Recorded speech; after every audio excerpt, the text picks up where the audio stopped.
Hello, hello.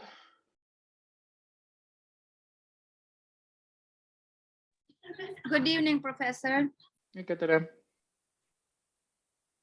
Hello, Professor. Hi, everybody. Hi. I'm just going to get my PowerPoint ready here. Give me 1 second.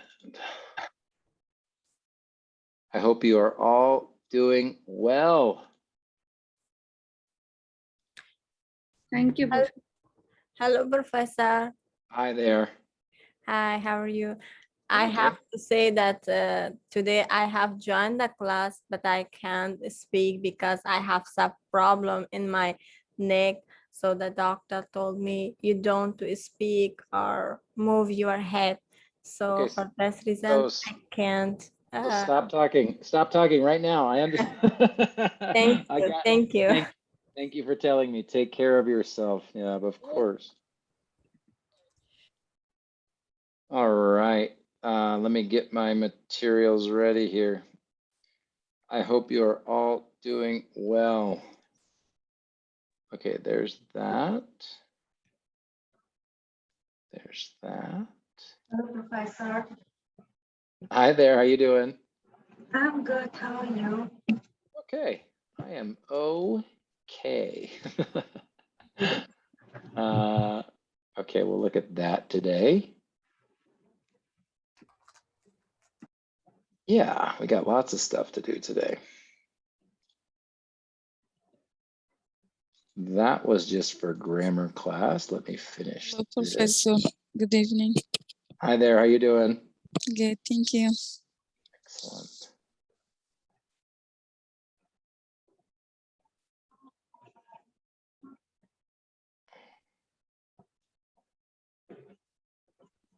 Good evening, Professor. Hey, Huli.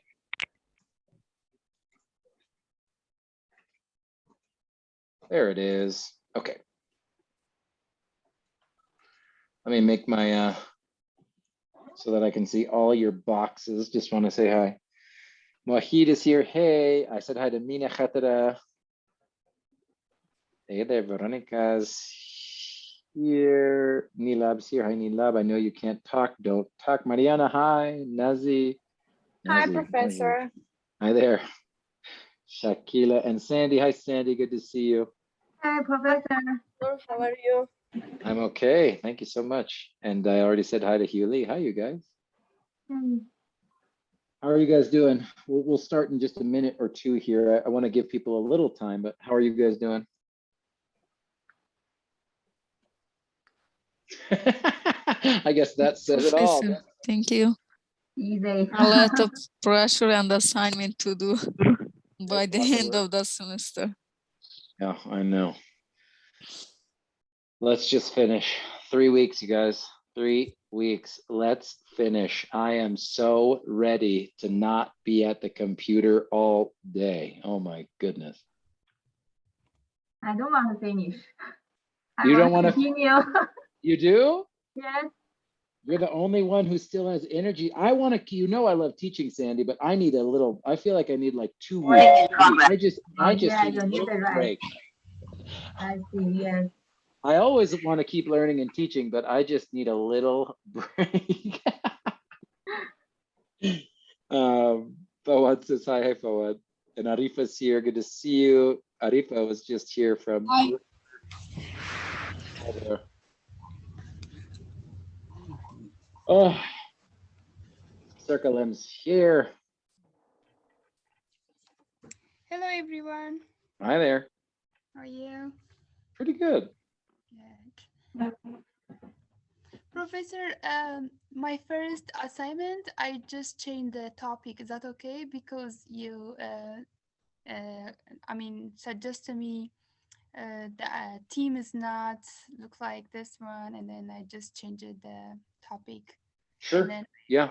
everything. So I don't know. Maybe. I'll look at it. I was finishing up grading in my grammar class this week and still did not finish everything. So I will look at it. I promise. I feel a little bit slow on grading this semester, so forgive me. I'm so sorry. But I will look at it, Circle M. I promise. I know you have a lot of class. I know.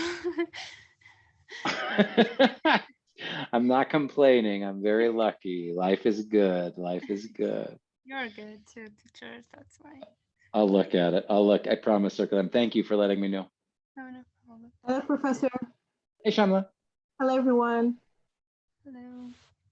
So we'll start, like I said, in 1 minute. We've got most of our regular people here. Let me sit up straight so I don't hurt my shoulders anymore. Okay.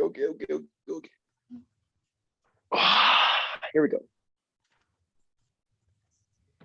I think, Professor, before this class, you have other class. That's why. Grammar. I have a grammar class right before this. Oh, that's so hard, like 4-hour teaching. Yeah, that's why it's like, yeah, it's like almost 4 hours of Zoom. Wow. It's okay. I could change it in the fall or whatever it is. In the spring, I might do it a little bit differently and change some days around, but it's okay. It's all good. Like I said, life is there's lots of things to be grateful for. I don't need to complain. Yeah. even though I am tired. Okay. Okay. Professor, do you teach grammar the 320? No, I want to. I really want to, Hewley, but there's two other teachers that have been at ARC for much longer than me, so they always choose G320. I said, Yeah. oh, I said one day, I said, oh, I- I said, my dream is to teach G310 in the fall and then G320 in the spring. And I had a teacher go, Jeff, it will be a long time before you can do that. So. Why? Because we choose our classes based on the word, the vocab word here is seniority. That just means who's been here the longest. So the teacher who has been in our ESL department the longest, she's been here 22 years. So every semester she gets to choose the classes she wants first. Then the person after her, I think, has 18 years or something, and she chooses second. I have only been at ARC for 3 years. So that's how students choose their classes. priority. Yeah. I meant why they want to teach 320. It's easier. Oh, yeah. Well, it's interesting. I just think some teachers love to work with higher level students and some students love to work with lower level students. So I just think that I think some teachers love to teach the G320. And I also think the other problem, I think it's a problem, is they only have one section of G320 every semester. I think we could probably do two, but yeah, that's it's how only one. But that's how we do it. Right now, it's only one session. So because we only have one section, and I'm the new guy, I think it will be a while before I get to teach it, Hewley. Professor, G20 is a grammar class? A G320. Hewley was asking because he took my we've got a bunch of people, Sandy, Veronica. It's a grammar class, Professor? It's a grammar class, right? It's the highest grammar class, but it's after the grammar class that I usually teach is G310. So it'd be the grammar class right after my G310 320, class. yes. Yes, Professor, I had a G310. My first semester when I had met in a college, so yeah. Oh, cool. It's really useful. Yeah, and Yeah, I think it's really tough, Professor. It is a lot of like 12, tenses, remember, oh my God, present perfect, continue these, oh my God, it's really tough. Yeah, present perfect continuous. I have been studying. Yeah, well, my grammar crew, you guys know, just like everything, I do it a little bit different. I do it sort of my own way, but we still talked about verb tenses. We did still talk about verb tenses a little bit. Yeah, we like your own way. That was very helpful. I will just say, I love reading everything from all the students in this class, but to get to see the students who took G310 with me last semester and now to read your writing in this class, it makes me so happy. I am so proud of you guys. It makes me very happy. It makes me very happy because you work so hard. Professor, we will also join you for 340. Yeah, someday when I 340. and G320 when I teach it someday. Yeah. Great. Well, let's get started here. We've got a bunch of stuff that I'd like to do. We'll see how much time we have, but it is Tuesday, November 16th. It's week 13 of the fall 2021 semester. Like I said, we are getting there, you guys. So today I want to introduce the academic writing project. Like I promised, I want to give you guys 3 full weeks to do this project. So I will introduce it to you today. Then, because the academic writing project is connected to Hyperfocus, you might have questions about Hyperfocus or some of the ideas in Hyperfocus. So we will talk about Hyperfocus as well. I've got my paper book and I've got my electronic copy as well. And then hopefully we have time to do some paraphrasing practice and talk much more about summarizing and paraphrasing. That's really what we're going to do for the next 3 weeks, you guys. It is read, read, read, paraphrase and summarize, read, read, read, paraphrase and summarize. So that is what we are doing today. First though, Shamla just wanted to make a quick announcement, and it was something about the student evaluations. So I just wanted to make sure Shamla could share to make sure, we talked about this at office hours today. So Shamla, would you just go ahead and share what you told me? Yes, Professor, thank you so much for giving me time. So I just recognize it that I think most of the students recognize it that we don't have any, the choice to just submit our form. And I don't know how many students submitted for, giving our response to the Department of ESL to the dean. So I don't know how many students they did and how many students they missed. So if there's any students that missed, so I really wanted that they can email to the dean and request back to send us again the evaluation. I think the the submission form, so we can just submit it again to just it's I think it's something that it'll good for our future. And also, Professor, it's the only way we can thank you and and we support you back on the ESL department. So I'm really will happy that somebody can share their opinion with me on how many students they did the form on student submissions. So please share their opinion with me. Perfect.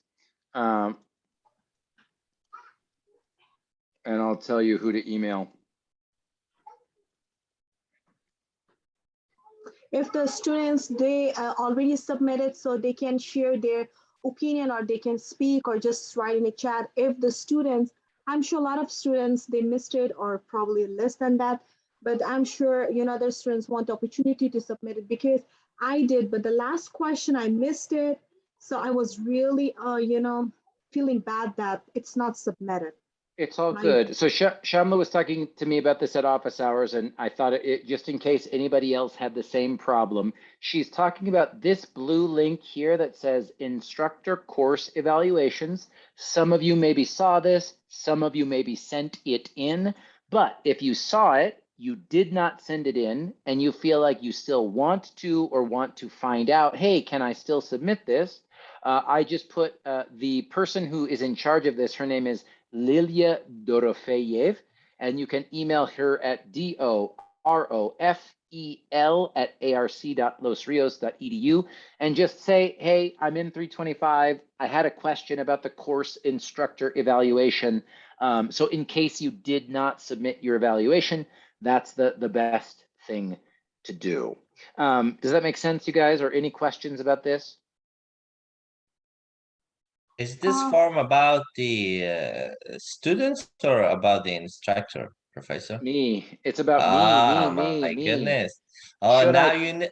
you now you have to promise me something so I can write it down that for you. That's the thing. That's what I said. I said, Shamla said, Shamla goes, oh, I can't submit the course evaluation. I said, Shamla, I'm not even supposed to talk to you about this. This is like, very serious secret stuff. This is like, will Jeff, I think Professor, will Jeff keep his job? But I'm not gonna let you go easily, Professor. No, it's not. All I want is the truth. You guys know that. Just tell the truth. Yeah, I will give it a shot. Oh. Yeah. Professor, if with your permission, if it's possible that I can explain in my own language as well, because probably some students didn't recognize that. So I'm sure. I think Mohib, he did because he said, and I don't know about the Fawad and the rest of that. So I want to speak in my own language. So if you permission, so I can speak. به خاطر این فرم از خاطر بود که مثلا ما باید استاد خود چقدر میشناسیم یا مثلا چقدر به ما کمک میکنن تا جایی که به حساب به نظر شخصی مثل دیگه شاگردان حتما هم نظر است که بسیار که ما کمک میکنن مخصوصا دیو دیتایشان کارخانگیشان و مهربون بودنشان یگانه راهی نمیست که ما تشکری از کنیم به خاطر که این فرم ما بسیار خوب فیل کنیم پروفسور 10 سال دیگه این کالج میمونه مگه باز ریزالت صحیح نگیره باز امکاناتش هست که مثلا دیگه کالج وظیفه برش بدن یا خلاص شوه دیگه از خاطر ما میخوایم که بسیار یک تشکری خورد از این طریقه به استاد ما یک سپورت کنیم که و یک باید متوجه باشین دیگه راه خوب از ما نداریم که برای پروفسورای ما چی کنیم هر یک استار در جای بدیم منتها یک بهترین راه است که ما نظریه خود بدیم کوشش کنیم هر قدم میتونیم نظر خوب بدیم و یو سابمیت کنیم ما نفهم چقدر شاگردای ما نظر ما چقدر ماندن چقدر سبمیت کردن متاسفانه که از پیش من میس شده. از خاطر ما خواستم که نظر که شما شریک کنم انشالله که میتونم نظر ما باشن. Perfect, thank you. Now in Vietnamese for Huli, I'm just kidding. And Yeah. people are saying in the chat that they did get to submit it. I don't even think I could do it as that fast in Spanish, Shamla, so great work. I saw a lot of people saying they did submit or they were able to, and that's great. I just thought, again, Shamla brought this up, and if other people didn't or have questions, I want to make sure you know who to email, okay? So that's all. Professor, I did today. I did, Good. and I hope I receive my response as soon as possible. Yes, and like Mohit is saying, it's just, you know, make sure we'll trade grades for nice words, you know. I think, Professor, if they receive the response from students, so that will be like, you know, it's what's the benefit for you? I think they extended your ears and ears to something. Oh, it's this is my third year. I have one more year, so they'll come and they'll remember when they come and watch me. Shakila is saying she submitted. They come and they watch me, and they, you know, they kind of judge you and tell you what was good and what was bad. And then after 4 years, then they offer you the permanent contract, right? So that's what this is. That's what all of this is about. It's about the big final Opportunity. project. Yes, Professor. Wish you, Professor, all the best. And Amen. we do what we can do for sure. Even myself, I can just completely give my 100%. Thank you. I appreciate you. And for all the people in the chat who said you did submit it, thank you, thank you. And again, if anyone has questions about it, just let me know. But thank you, Shamla, and thank you to all of you. Thank you very much, Professor, and thank you, everyone. You're the best. All right, so that was our little announcement today. Help Jeff keep his job. But I wanted to start today by talking about the final. Sorry. No, it's all good. I love it. I am hilarious, you know. So if I'm just tired today. But if you go into Canvas, I did want to make sure I introduce the final writing project to you today, answer questions, make sure stuff is clear. And really, again, the last 3 weeks, we're going to bring it all together, right? Active reading strategies, finding the main idea, structure, paraphrasing, summarizing, all that stuff. So I'm in student view here. If I go to assignments, this is in Canvas for you now. And now it shows you upcoming assignments. It's official, it's in there. Here's the academic writing project. Just like always, you can click download here, or all of the information is just on the page by itself. But again, you guys know me by now. I like to look at the Word document, so that's what I'm going to do. Let me just open my Word document here. Academic writing project, make it full screen. All right, are we ready? Let's go. Okay, so instructions. For your final project this semester, I'm asking you to practice some of the most important skills in academic writing: summarizing, paraphrasing, and responding to texts. I'm not asking you to write a full research paper, because this is something you will do in English Writing 300 or ESL W340. However, all of the skills that you will practice in this project will help prepare you for writing assignments in a transfer level English course. Please read the information below and pay special attention to the structure section on page 2. So there's the basic instructions. We'll look at examples together. So this is due Tuesday, December 7th. Again, that is 3 weeks from today. Now, something that I wanted to point out: there will not be enough time for revision. Oh, wait, I'm sorry. I shouldn't say will not. This is old. Now, if you, let me get rid of this. This is wrong. Let me just speak it, and then I'll fix the document. This is due 3 weeks from today, right? But that is the very end of the semester. And like I shared with you guys, December 7th is a Tuesday. I am on a plane to go to have the funeral service and celebration of life for my mother on December 11th. Now, I'll have my computer. I'm going to be grading, right? You'll have your final reflection, all of that stuff. But I just always want to be honest with you. So if you submit the final paper, this final paper on December 7th, I will do my best to give you your grade right away and allow you time to revise and resubmit, but that's going to be a short little window. So if you can submit it earlier, if you can come to office hours and look at a draft together. Hold on, what is going on? Sorry, my computer wants to update. Not now, computer. Let me get the document back open. Sorry, I distracted myself, you guys.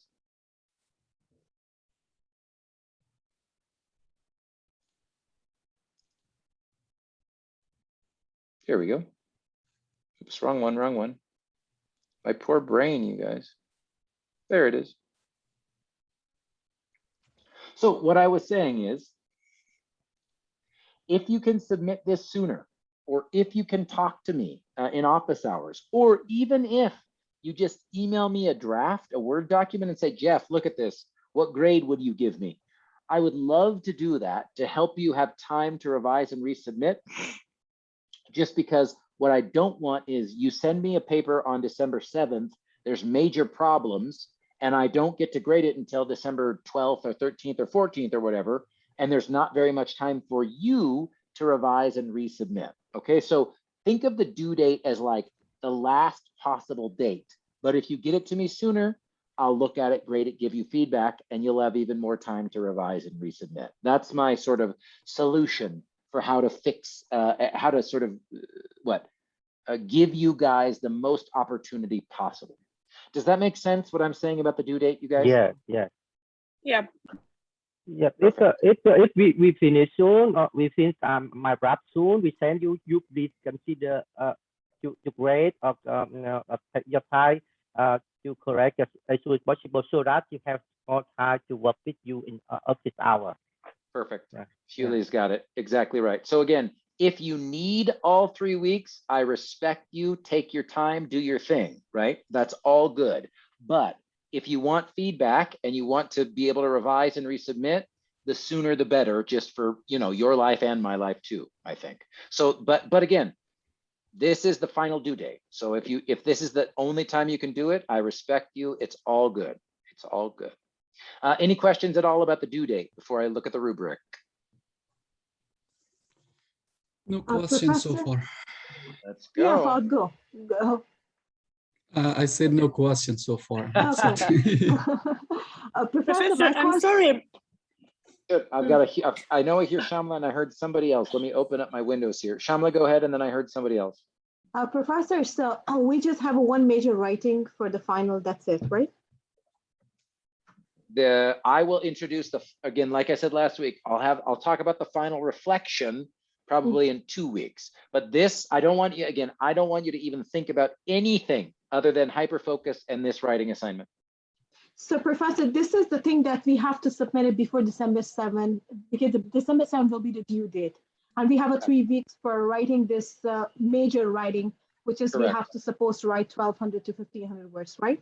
Correct. And I'll show you all the words is on the next page. I'll show you right now. And then, yeah, the final reflection, which we'll talk about in 2 weeks, you don't revise or resubmit. There's nothing to do for that one. You just do it and give it to me. So don't worry about that right now. Okay, so for this paper, Tuesday, December 7th. So this project is 300 points. It's the biggest project, the most points, because it is the most connected to academic writing. So 100 points for summarizing. You're going to summarize and paraphrase in this assignment. I will show you exactly what you're doing. So 100 points for summarizing, right? And then paraphrasing. You successfully paraphrase what I asked you to paraphrasing. That's worth 100 points as well. Originality and effort. This is more for the final section, which we'll look at together. That's worth 50 points. 30 points is for your own grammar in your sentences, your editing, your MLA format. Everybody should know by now, this is just true. Times New Roman, 12-point font, double spaced, where to put your name, where to put my name, all that stuff. I've showed it many, many times.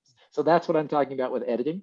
And the length, your writing was at least 1,500 words total, okay? That's the rubric. Now, if you have questions, save them, because I want to show you what you will actually be doing. Okay, structure. This is good news, I think, you guys. I am not asking you to write a traditional 5-paragraph essay for this project. Instead, I'm asking you to write 5 specific sections, and I will ask you to practice a specific academic writing skill in each section. As a result, you do not need to write a traditional introduction or conclusion paragraph for this project. Instead, you should use headers for each section, just like the headers that Bailey used in Hyperfocus. Please use the instructions below to write and organize your project. Now, if you still have questions about how to structure your essay on the page, that means what it should look like in your document, please bring those questions to class and/or student hours. So I want to just reinforce here, you don't need to give me an introduction or a conclusion. Save that for when you go to 340. We'll spend lots of time on introductions and conclusions and research papers. But this class, you don't have to write a research paper. It's my job to get you ready to write a research paper, okay? So do not worry about introduction and conclusion. We're going to use specific sections with headers, just like Hyperfocus looks when you read it. So inside of this structure, I've got 4 specific sections and then a final one at the end I want you to do. So for example, section 1, I want you to write a summary, 400 words.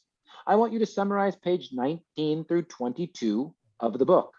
In your summary, you should be sure to clearly summarize the 4 types of tasks and explain why it's important to understand which type of task you are doing. So again, in section 1, I'm trying to make it really easy for you guys. Not only am I telling you summarize, I'm telling you which information to include in your summary. Okay, so section 1 is a summary, 400 words, summarize page 19 through 22. Section 2, another summary, 400 words. I want you to summarize how to set stronger intentions. This is page 65 through 72 of your paper book. Now, at this time, I'm not going to give you any additional hints for this section. I'd really like you to just practice summarizing the main ideas from page 65 to 72. Then you can see section 3 and section 4, which will probably be more difficult and we can talk about, are your paraphrase sections. So section 3 is to paraphrase page 128, The Power of Hyperfocus. You may use bullet points like Bailey does on this page, or you may choose to write full paragraphs. The most important thing is that you paraphrase the main ideas and details from this page. Remember, same meaning, different words. Now, I've got the book open here, so I wanted to show you what this looks like. Oops, excuse me. Right, so my electronic copy doesn't have the pages, but I'm going to page 128. Remember, that's what I'm asking you to paraphrase. So if we go to page 128, and let me see if I can find it in the book.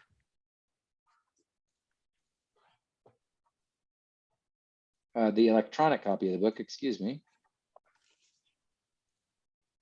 The Power of Hyperfocus. Yes, I was going to say, I'm going to go to the table of contents and just get the link there. This comes from the chapter called Making Hyperfocus a Habit, chapter 5. So on page 128, it looks like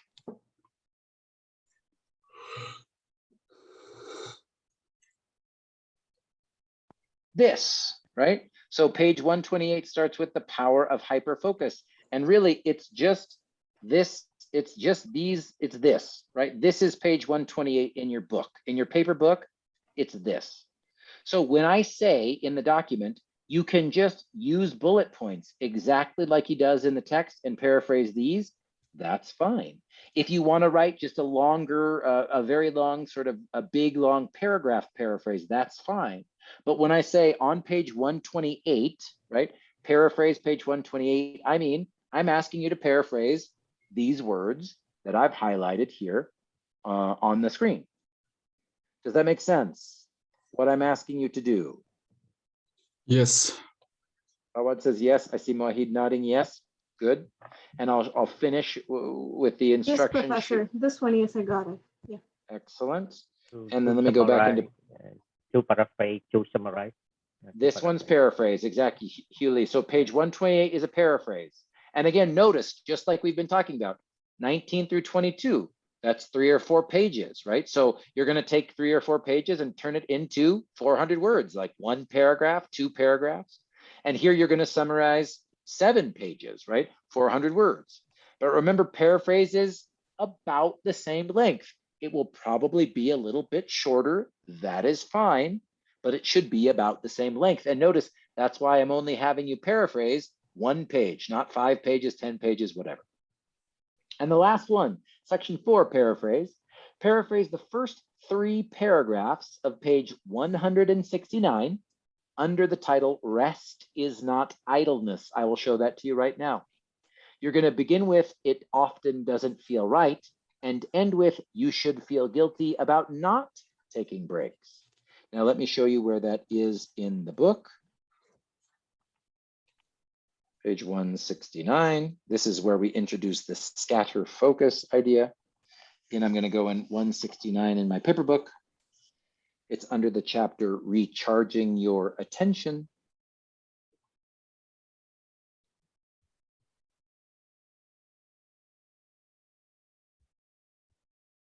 There it is.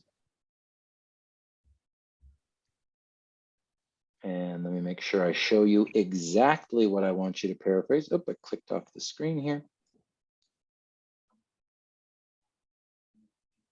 There it is. So rest is not idleness. Again, that starts on page 169 in the paper book. And I want you to do the first 3 paragraphs. So paragraph 1, paragraph 2, and paragraph 3, it continues on to the next page in the ebook version, but it stops right here, right? In reality, you should feel guilty about not taking breaks. So I want you to paraphrase those 3 paragraphs. That's what I'm talking about. So again, if you've got your paper book, right? Draw a circle, draw stars, do something, right? Make an annotation. These are the 3 paragraphs that I need to paraphrase, right? Make a note in your paper copy. Don't forget. Excuse me, Professor, can you go back there one more time, please? Sure. So again, you have a question or you just want to see yes. it? We started from at often, it ends to where? And then in the electronic version here for what it goes on to the next page, but in your paper book, it just stops at the end of paragraph 3. So just count 1, 2, 3. And the 3rd paragraph ends with, this time investment doesn't evaporate into the ether. And in reality, you should feel guilty about not taking breaks. So this is where you stop your paraphrase. Okay, great. Thank you so much. Yeah, yes. and I know it's a little bit tricky when we have 2 versions, but in your paper copy, it looks like it's not clear at all.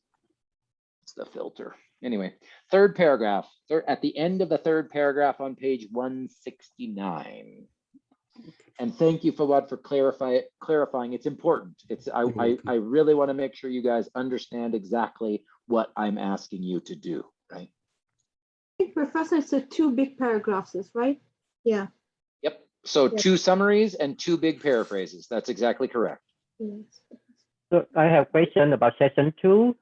Please. The session 2 at first for summarize, the second no addition, no action, no hint. That's what it means.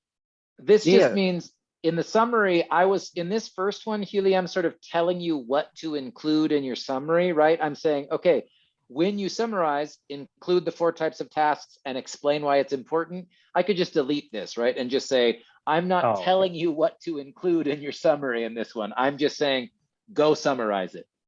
Yeah. Okay. Yeah. Just summarize. Summarize only. Just summarize it. Okay, thank you. And of course, if you come to office hours or email or text me, I'll give you more hints, but I don't want to make it too easy, you know. Okay, any questions? Excuse me, Professor, yes. I have a Please. question. Of course. The summarize is also in the hyperfocus book? Everything here is hyperfocus. Okay, good. Everything here is, Everything here is hyperfocus. Thank you. So when I say 19 through 22, that means hyperfocus. 65 through 7, it's all hyperfocus. Okay, good. So Professor, we have to summarizing from page 19 to 22, all of that. And we make 400 words in our writing, right? Well, remember, in a summary, your job is not to include everything. It's only Yes. to include the main ideas. The main ideas, yes. So yeah, this is it, right? This is With the a heading, time. right, Professor? With the headings. And again, I'll show you some more examples of this. We do have 3 weeks. So next week, I might show you just a formatting example, but absolutely, right? It's just like in hyperfocus. We've talked a lot about this for reading strategies, right? About headers, bullet points, lists, all those different things you can do to format and structure your writing. So on your essay, when you give it to me, absolutely, Shamla, you could just say section 1 and then start your paragraph there, right? I mean, there's lots of different ways you could structure your own essay. But again, I don't need like one long 5-paragraph essay. Break it up, right? Use those headers, use bullet points if you want to. That's what you do in academic writing. That's what you read in academic reading. It's good practice for you guys to do it in this assignment. So Professor, so we have to give the proper heading from what it matches to the main idea, or we can give any heading, or just we can say section 1, section 2, section 3. I love all of those ideas, Shamla. You should write a draft and then show it to me, and I will tell you what I. Yes, Professor. Thank you. You choose, right? You choose. These are all great questions. And what other questions do we have about section 1, 2, 3, and 4? I have, Professor. Katira, please. Do you have any example, like at the last semester, some student did the attach with that assignment? That's for like the idea how to organize that 5 paragraphs.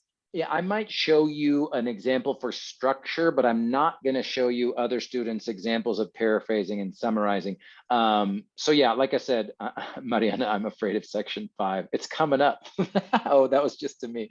Yeah, I understand what you're saying. Sorry, Katira, I don't know why it's direct. No, I think that that's the default for Zoom sometimes. So Katira, I might show you something just to see what it looks like, but I don't want to show you anything to see other examples of student summaries. That's fine, Professor. And one more question. Every section have to have the topic, like the header? Yes. Yes, that's one thing I want you to practice. Yeah, so give it a header. Shamla was saying, should I use a creative title? Should I just call it section 1? Try it. Let me see it. Go for it. You know, you're gonna have to do this eventually. So do it with me where it's safe and comfortable. You know what I mean? Like, just go for it. You just got to jump in the pool. You know what I mean? Got it, Professor. Thank you. Yeah, you do got it. Okay. Anybody else? I'm a little punchy tonight, you guys. Or are we ready to look at section 5? Let's look at section 5. Section 5 is fun, Mariana, don't worry. Section 5 is, again, like we've talked about this a little bit, response. This is where, remember, with a response, it's just like you practice with the narrative, right? You can use the first person pronoun, I, we, my. You can give your opinion. You don't need to summarize, right? You're just responding to some of the ideas in a reading. So in section 5, this is 400 words. You just get to respond to the questions below. There's no right or wrong answer for these questions. I just want you to provide an honest, personal response and then explain why you feel this way. Now, if you love one of these questions and hate one of them, that's fine. You don't have to answer all of them. The most important thing for me is 400 words, and you answer honestly and interestingly one of these questions at least. Okay, so question 1, after reading the book, how do you think the quality of your attention can determine the quality of your life? Be specific and give examples. Also, I would just say this, the quality of your attention can determine the quality of your life. I think this is kind of like the thesis statement of this whole book, right? That's why I asked you guys this question. This is kind of his argument. He really argues that. So after reading the book, how do you think the quality of your attention can determine the quality of your life? Be specific, give examples. 2, what are the things in your life that demand your attention the most? How do you think you could bring more focus and attention to these important things? And number 3, do you intend to practice any of the strategies Bailey offers in this book? If so, which ones? If not, why not? Too busy, hated the book, don't care, that's fine. But just give me the reason why. So that is section 5. Mariana, are you still worried or you feel better now? Better.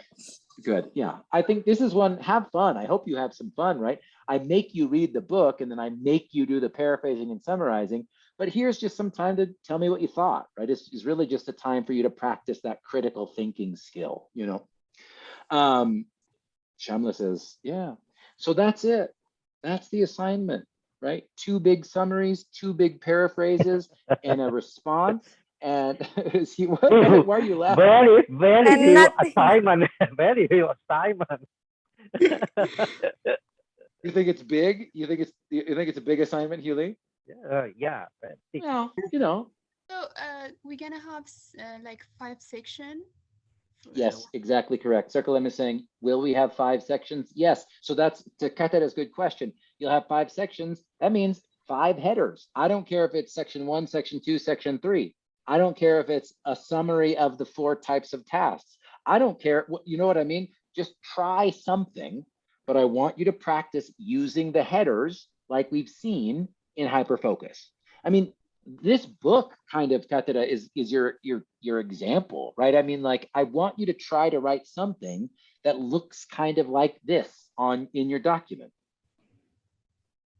Yeah. Professor, I have a question. So for section 5, so we have to respond to one of these from these 3, or do you have to respond for all these 3? At least one. If you love one of them and you have 400 words to say about it, perfect. If you hate one of them, or if you want to go for all 3, that's fine too, you know, but at least one, Shamla. So Professor, for overall, all 5 sections, we have to write 1,500 words, right?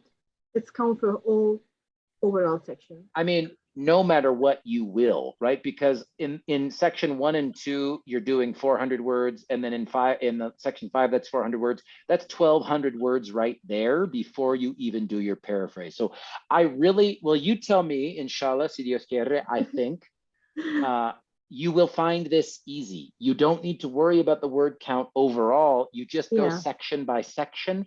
When I do this, students have said that it feels, the word count is much less scary with this assignment because you get to break it up into different sections. Yes, that's right. Mm-hmm. That's my hope. Other questions? I believe that's it.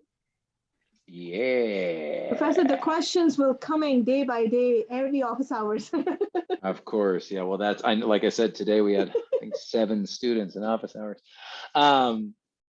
That's it. That's the assignment. I really think you're going to enjoy it. I really think you're going to enjoy it. I really think it will help you understand the book even more. And that's my goal. That's my plan. That's my dream. So that's it. That's all I want you to do. And Hewley's saying, that's it. It's so big. But you've got 3 weeks. Go slow, right? You could just do, focus on, whatever. Just do. You don't need to worry about organizing an entire research essay, which you'll get to do that next semester, or when you take the transfer level English. But for this one, really, the skills that I want you to focus on are summarizing and paraphrasing. So that's what we're going to do today, is talk about paraphrasing. So any other last questions about the assignment? Have fun, you guys. Professor, I have one more question. So if we submitted like one section or 2 sections in a week, so we get response sooner. Sure, that's fine. That's fine. Great question from Shamla. If you finish a summary and you're like, Jeff, you email me and just say, will you look at this or give me feedback on section 1? I am happy to do that. Professor, how to set stronger intentions Like, you know, what is like the exact meaning for this that we want to write about that? What is? Well, you've got some reading to do, Shamla. If that's your question, you've got some reading to do. You know what I'm saying? I'm in yeah, Professor, because I'm in page 50 right now, so Yeah. I have So two you've more. yeah, Mhm. you've got some reading to do. That's my short answer for that one. You're gonna tell me. Yes, Professor, but first we can some opinion and some, what do you say, Professor? Some your opinion and some know that, oh, okay, what's No, going on not a your little opinion. bit. Thank you. In a summary and a paraphrase, not your opinion. Save your opinion for the response section, right? So Yes. that's a great, so the real answer to that, Shamla, is read those pages once, read those pages twice, read those pages 3 times until you clearly understand the main idea that he's writing about in the book. And then you're ready to start summarizing. Mhm. I think, Professor, I like this book really much, but whenever I'm just, you know, trying to more focus on that, it's like a really small parts to explain it, like step by step, small parts. Yes. But sometimes when I focus really deeply, you know, I went to sleep. I don't know what's wrong. Hey, focus. He's not kidding. Attentional space, right? That's what we were talking about last week. We only have so much attentional. Well, we introduced it really briefly last week, but attentional space is the idea that we don't have an infinite amount of energy, right? Like I'll just go here. We're not gonna start here, but just to answer Shamla's question, right? Chapter 2 is all about the limits of your attention, and he talks about in here when it's this picture of attentional space, right? He's saying every person only has a certain amount of attentional space. And then when we look at the pictures on some of the later pages, you know, if we say, okay, this is something takes one thing, listening to an audiobook takes up some space, breathing takes up a little bit of space. His example of chewing gum and walking, but whatever we're doing, right, so it will fill up however much attention we have. And like he says, if we're tired, if we're hungry, if we're confused, our attentional space is even smaller, and it grows and shrinks depending on how we're feeling. If we're sick, we might have 0 attentional space, right? So when Shamla, you say, oh, I'm giving so much focus and I get tired, that makes sense, right? If you really are focused on one thing for 30 minutes, 45 minutes, or an hour, you might get very, very tired. And I will say, if you're getting tired reading the book, listen to me. It takes less energy to listen to an audiobook than to read a book. It really does. So you could listen, you know, for the first time, listen one time through, and then read for closer details. I mean, that's something you could always do too. But again, the audio recording is there for you. Use it, use it, use it, use it. Okay, I am going to move on so that we can at least practice one of the skills that I'm going to leave student view here. And I'm going to go into assignments because people had some questions in office hours today about this lesson 14. And I thought we could talk about it and look at it together because it's a paraphrasing activity. And I'm asking you to paraphrase for the final assignment. So let's just look at this together. And maybe we can practice it speaking, and then we'll see if we want to do a little bit of practice together here. Sorry, let me fix this for us here.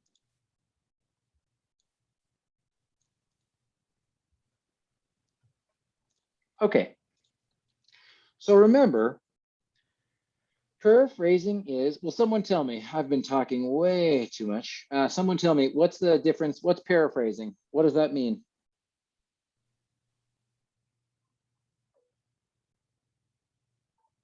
You could type it in the chat too. Yeah, what is paraphrasing? And paraphrasing is to change the words, but we have to have the same meaning. Thank you very much. Mariana's on it. I would say, what's my definition of paraphrasing? Same meaning, different words. I could define paraphrasing in 4 words, same meaning, different words, right? So again, remember, just like, and I've got this is in our PowerPoint presentation that we've talked about a lot here. Let me make sure I give it to you. Paraphrasing, remember, paraphrasing is you use it when your teacher tells you for the writing assignment, but when you want to emphasize the main idea, oh, excuse me, I'm on the wrong slide. When the ideas in the original text are important, but you don't want to quote it, or you've already quoted too much, so you can't have too many quotes, and you don't need to worry about length. Now, remember, how do you do it? I always say the first thing is to understand every word of the text that you're paraphrasing. And to do that, you can use any of the reading and writing strategies we talked about this semester. Zohra is in the chat. She's exactly correct. We want to keep our paraphrasing about the same length as the original text. And you can even use the same organization of the original text. But you can replace some words to use synonyms or edit the sentence structure when possible so that it feels like something different. So I thought we could just practice paraphrasing with this activity from Canvas since most people haven't done it yet. So let me read through. This is from the very beginning, the very introduction, stuff that we already read from Hyperfocus last week. But let's read this and talk about it and imagine you're going to paraphrase it. And that means you need to understand it. So here's what it says. This book takes you on a guided tour through my exploration of the subject of focus. I'll share not only the fascinating things I've learned, but also how to actually put those ideas to use in your own life. I've road tested them all. Productivity research is great, but pretty useless when you don't act upon it. In this way, I see Hyperfocus as a sort of science help book, one that explores the fascinating research behind how you focus, but also bridges those insights with your daily life to explore ways you can manage your own attention better to become more productive and creative. These ideas have already changed one life, mine, and I know they can do the same for you too. On the surface, the results can seem a bit like magic, but magic stops being magic the moment you know how it's done. Okay, so I'm going to duplicate this slide. And the first thing I'm going to say right away is, even whether it's a summary or a paraphrase, notice what, hold on. Is this paragraph here written in the first, second, or third person, you guys? First person, Professor? Yes, it The is. first. It absolutely is, right? I'll share, I've learned, I've road tested, right? So one thing you know you're going to do for sure is both summary and paraphrase use the third person. Singular or plural, it depends on how many authors you have for the original text. Now, this book is just one man who wrote it. So in this case, for your final essay, excuse me, you're just going to use the third person singular, right? So that's why we've talked about this a few times. You see things like in Hyperfocus, Bailey says, I know we've talked about this, argues, claims, writes, presents, whatever it is, right? So this is sort of a classic way to begin a summary or a paraphrase. And it's also a really easy way for you as the one doing the summary or paraphrase. I'm adjusting here so I get comfortable. For you to make sure that you switch to the third person subject here. I don't want you in your paraphrase or your summary for your final essay to say I, we. I'll say that very clearly to you who are watching the recording too. In your final essay, in your final paraphrasing and summarizing, do not give me I, right? So your paraphrases and summarizes, your paraphrases and your summaries should begin with something like, in Hyperfocus, Bailey argues, or author Chris Bailey suggests, argues, says. I don't care if you say says, right? But some of these are much more academic style reporting verbs. So remember, I've got a list of reporting verbs on the Canvas website for us to look at as well. But that's a way to really introduce any of your paraphrasing or summarizing, right? So for example, let's just pretend that we're going to paraphrase the first sentence.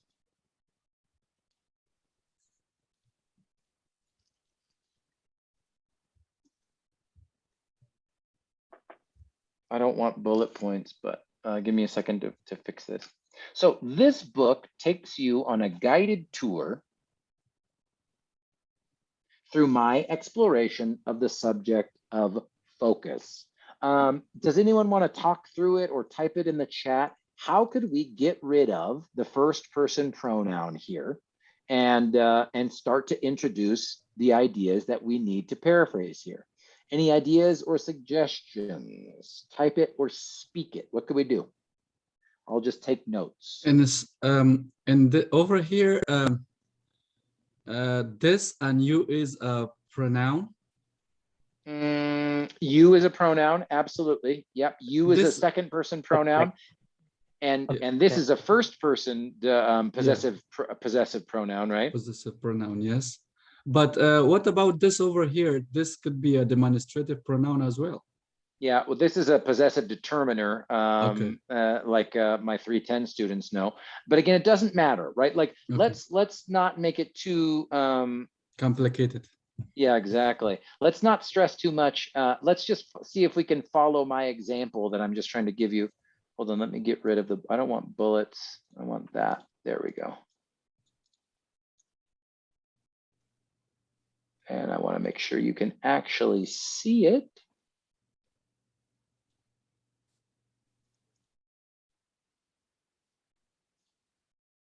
We'll level up and we'll make it white. Okay, so let's do the same thing. Let's imagine now. Why is it doing that? So frustrating. Let me do it this way. This is killing me, so give me one moment. I'm going to open Pages, and I'm just going to go ahead and do it in a Word document. That's even better, I think.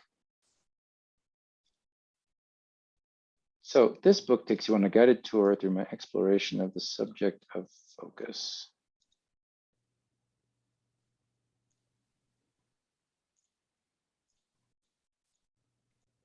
So remember, I was trying to sort of give you a clear sort of easy way to introduce your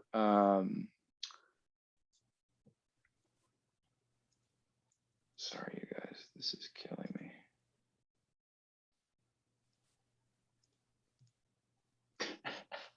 I'm sorry, you guys, I'm fighting my technology here. Forgive me.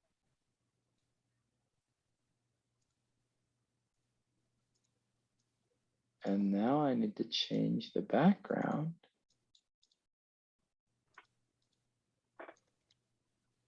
Oh my goodness, hold on.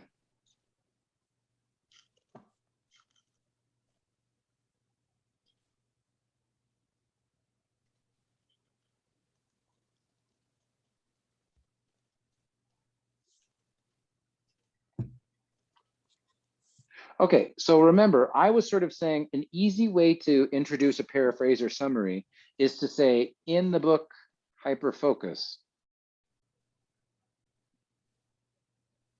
Bailey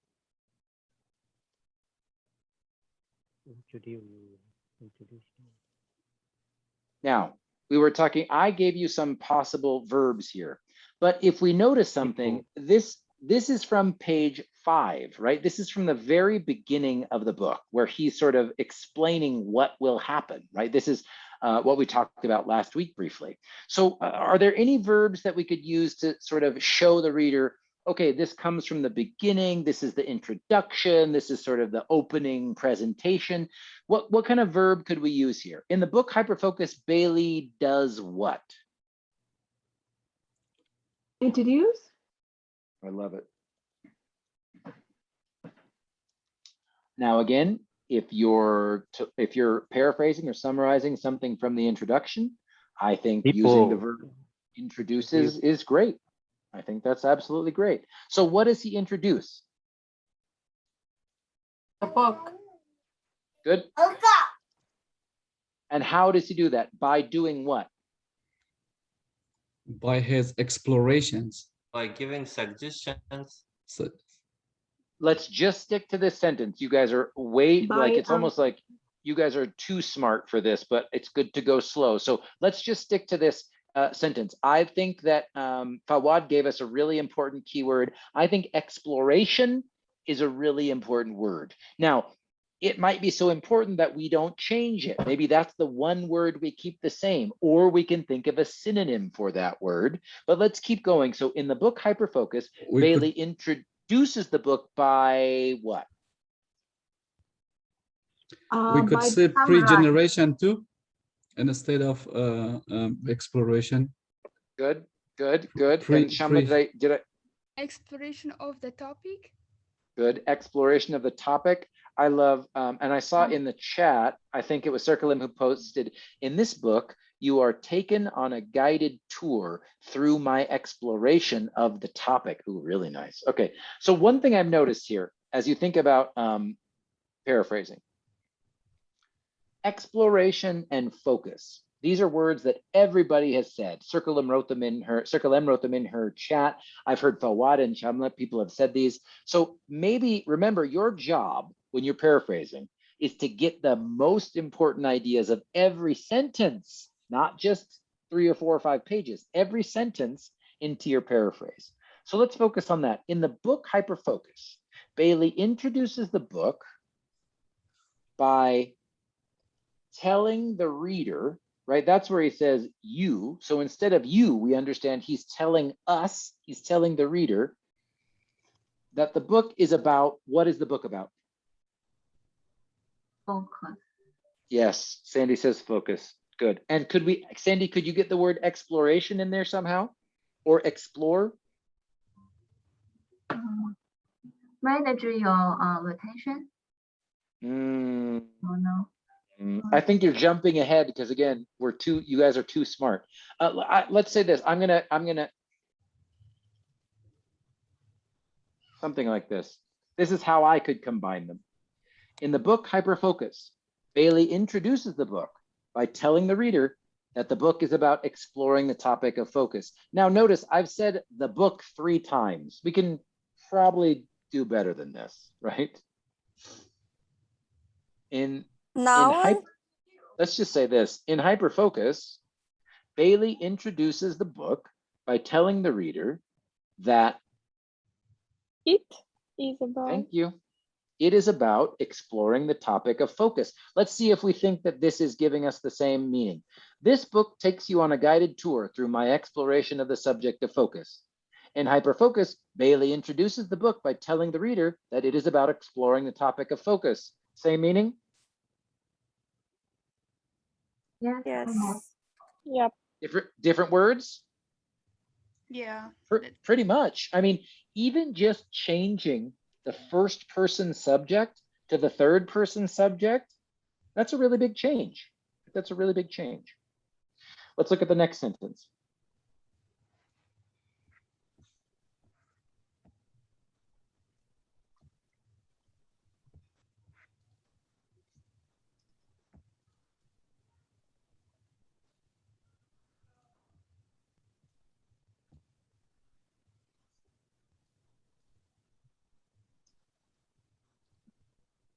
I'll share not only the fascinating things I've learned.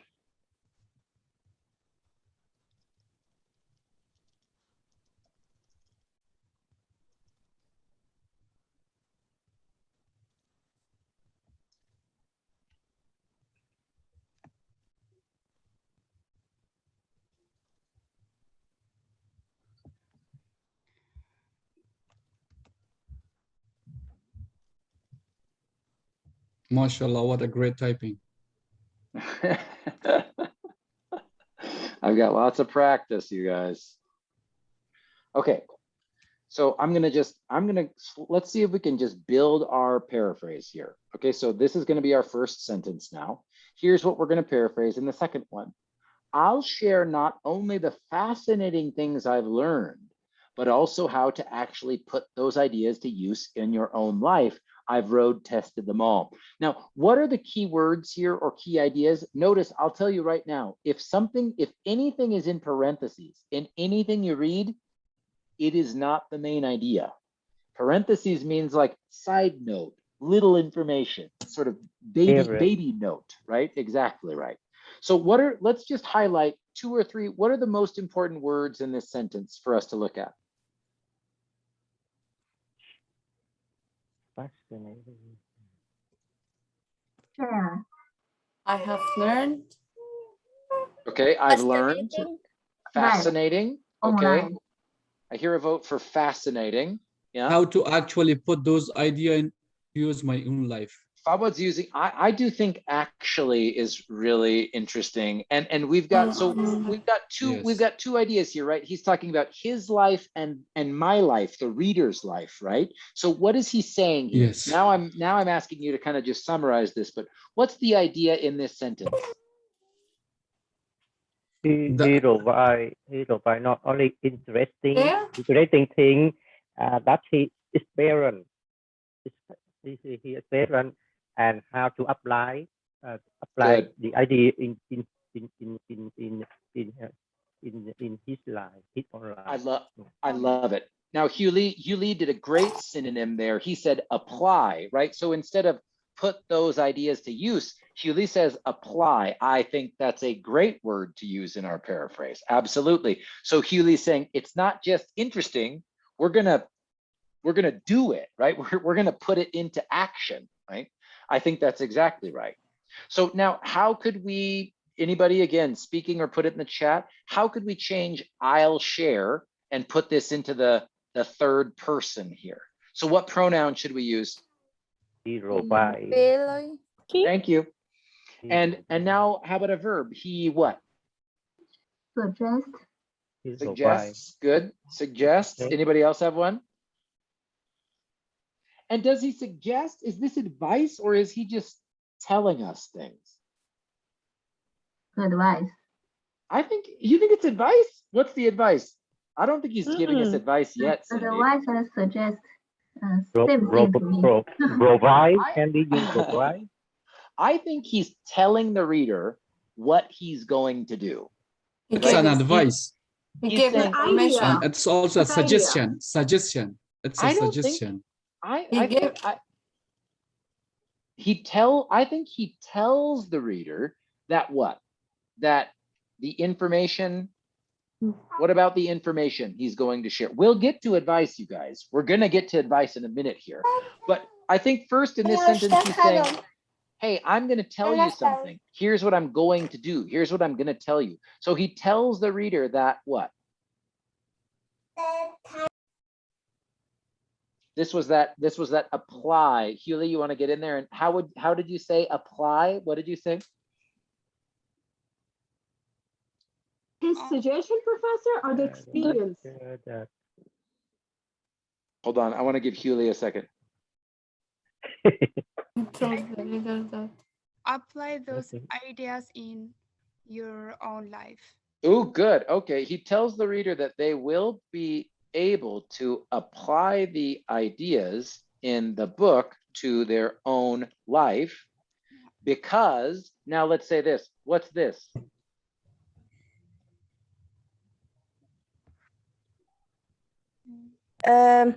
He said, Yeah. I have wrote it and I wrote these things and before I already test to my life or to myself. That's it. And good. Now again, notice I know that sometimes this can feel like we're going slow, but you guys are really sort of, when we do this live, you can really sort of feel where summarizing and paraphrasing come together, right? You've got to be able to understand the main idea before you put it in your own words. So here's sort of my suggestion for what we just talked about as a group. So he tells the reader that they will be happy to apply the ideas in the book to their own life because he has tested them. Yes.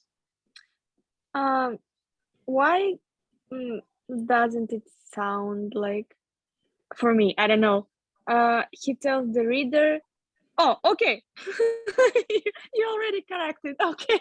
It's because, well, you know, and it's 2021, so now there's a lot of singular pronoun they. So the pronoun stuff gets tricky, but I think you're right. I think we needed to make the pronoun more clear there. And this is another thing that you have to do when you're paraphrasing and summarizing, right? Like, wait a minute, Are my pronouns clear? Who am I talking about? Am I talking about the author or the reader or what's going on? Yeah.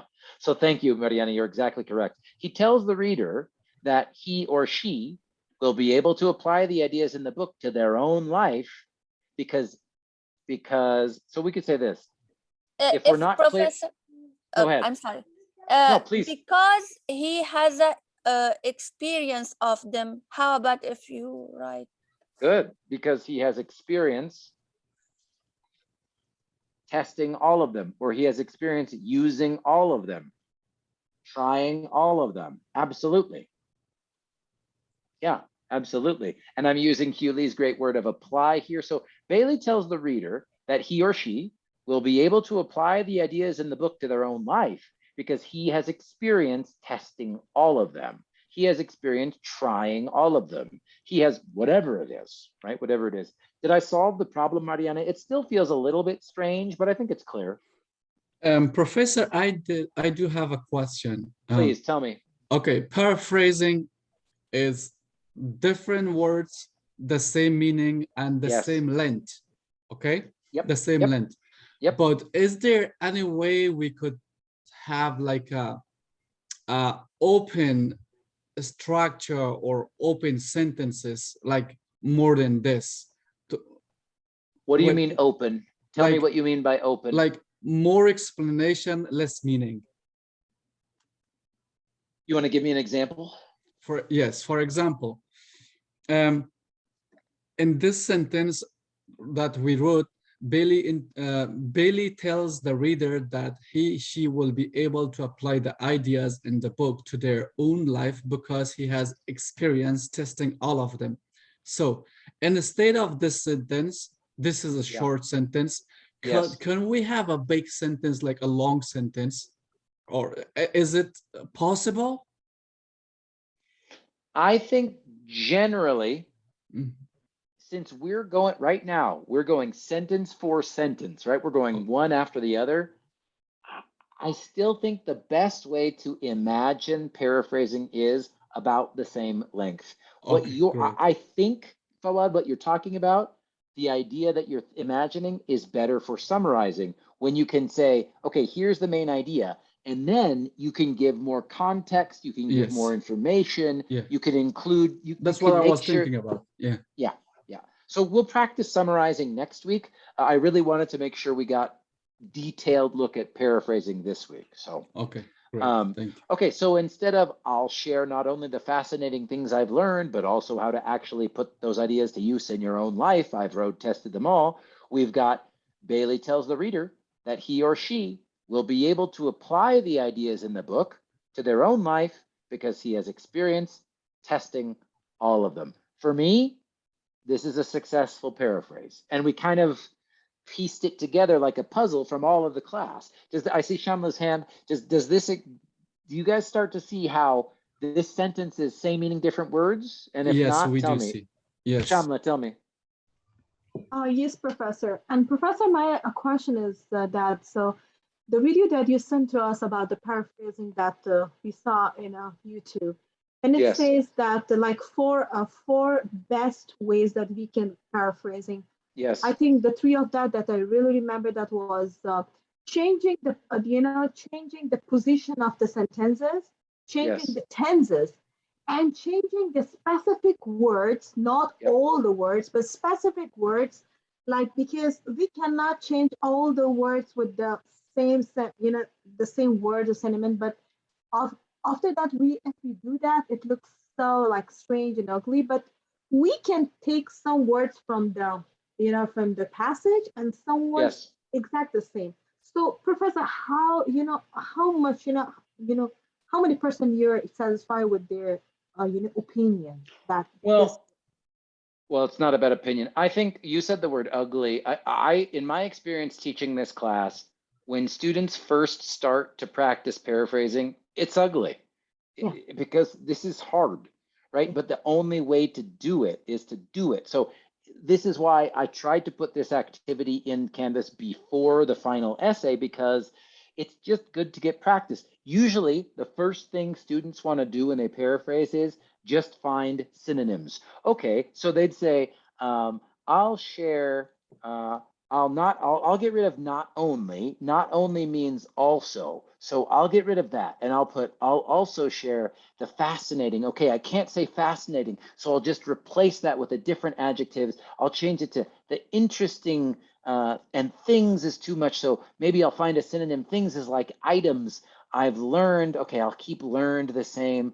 The interesting items I've learned, but also how to actually means like truly use have the these same ideas. meaning. Yeah, and I just think it sounds ugly, right? Use the ideas in your own. Okay, own is not, own is too similar. So in your personal life, personal life. And when I see the word road tested, it makes me think about a car. So I'll say, I have test driven them all. This is what usually people do. They keep the sentence the same and they go word for word. So I'll also share the interesting items I've learned, but also how to truly use the ideas in your personal life. I've test driven them all. Now, again, this is my job, so I'm not complaining, but I see a lot of sentences like this when people start paraphrasing.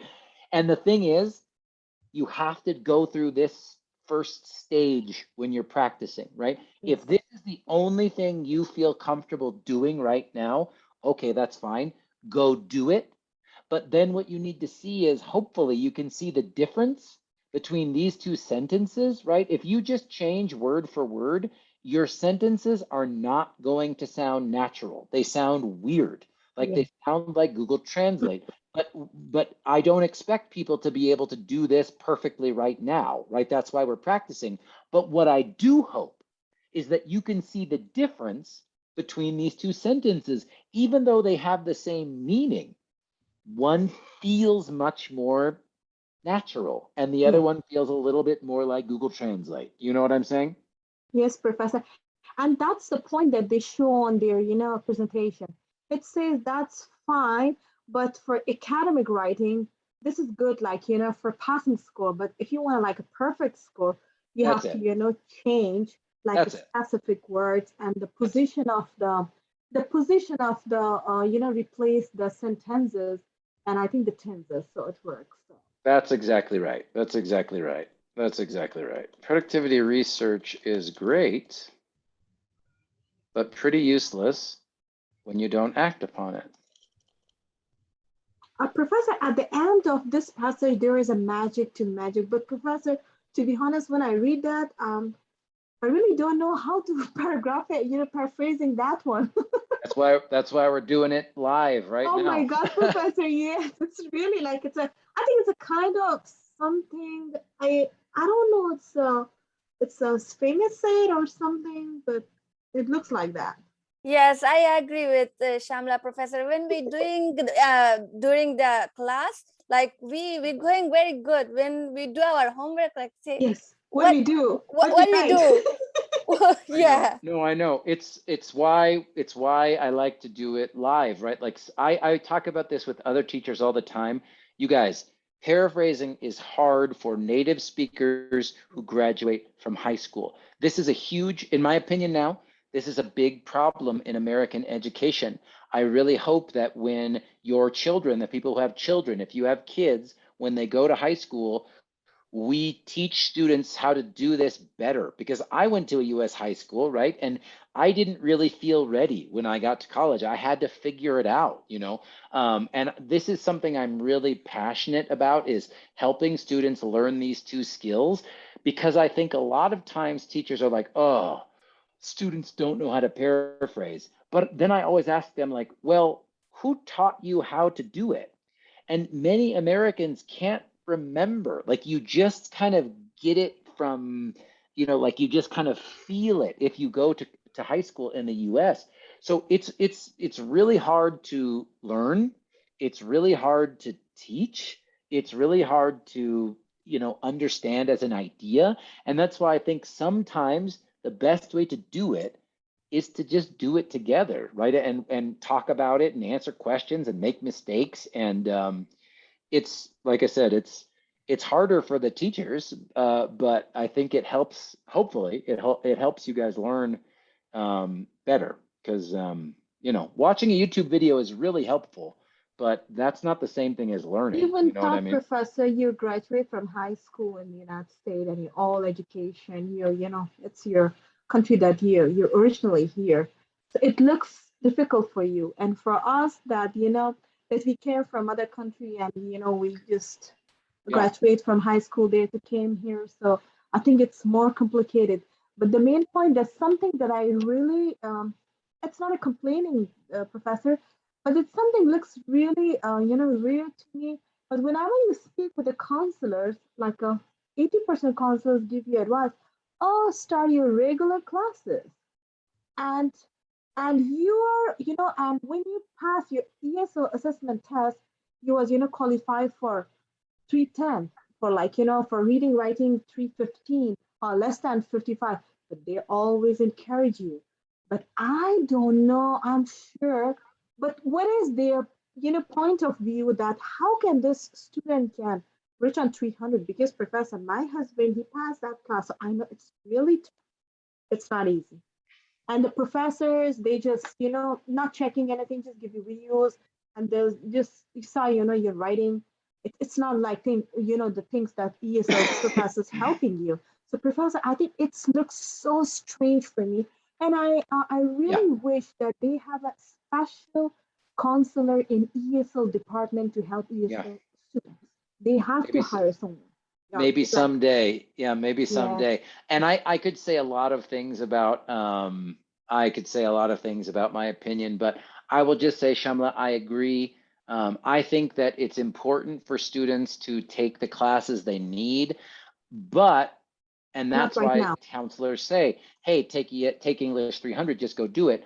But for students like you guys who really want to learn how to write as opposed to just how to pass a class, those are two different things, right? Those are two different things. Yes. And you know me, I'm always gonna try to teach you the skill, even if it's painful and slow and difficult. I don't know, Professor. They're just giving this advice because of the. It's not an encouragement, Professor, but because of the. Probably it's because of the money that government give financial aid to students. They think about that. That if they finish sooner, Like but I if said, this, yes, yeah, Professor. like I said, no comment. Yeah, I think Professor, they have to Yeah. hire some. But anyway, someday that'd be great. That'd be great. Yeah, Professor. Anyway, all excellent points from Shamla, but I want to make sure we can finish this paragraph together. So one thing that Shamla said earlier, I think my internet is getting slow. Forgive me. Can you give me yellow thumbs up? Can you guys hear me? Yellow thumbs up if you can hear me and you're at the computer. Okay, Katara says yes. Okay, thank you. Very helpful, you guys. Thank you, everybody. Thank you.